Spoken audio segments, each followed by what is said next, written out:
કેમ છો મારા ખેડૂત મિત્રો? ચિત્તલમાં આવો અને ખાલી સનેડા જોઈને જ જાવજો.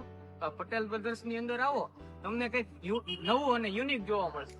કેમ કે આ મિની ટ્રેક્ટર બનાવ્યું છે એ પણ સનેડાના બજેટ ની અંદર. એમાં તમને 3 વ્હીલ અને 4 વ્હીલ, 4 વ્હીલ ની અંદર અને 3 વ્હીલ એટલે કે 3 વ્હીલ ની અંદર તમને આ મિની ટ્રેક્ટર જોવા મળે છે. એમાં જે પણ ભાઈઓને જેવો કલર ગમે, જેવું રંગ ગમે, જેવું રૂપ ગમે, જેવું કદ ગમે, એવા કદ ની અંદર ચિત્તલ ની અંદર આ પટેલ બ્રધર્સ વાળા આપણા મિત્ર છે બનાવી નાખ્યું છે. નવું અને યુનિક કામ કરતા અલગ બનાવ્યું છે. તો ખેડૂત મિત્રો, આ નવું અને યુનિક, કેમ કે ખેતીને સરળ કરવી હોય ને તો કાંઈક યુનિક અને નવા સાધનની જરૂર પડે. ક્યાં છો ખેડૂત મિત્રો? ઝડપથી આવી જાઓ ચિત્તલ ની અંદર ખુશી રેસ્ટોરન્ટ ની બાજુમાં પટેલ બ્રધર્સ. તો હું અહીંયા પહોંચી ગયો છું, તો તમે આવી જાઓ મારા વાલી.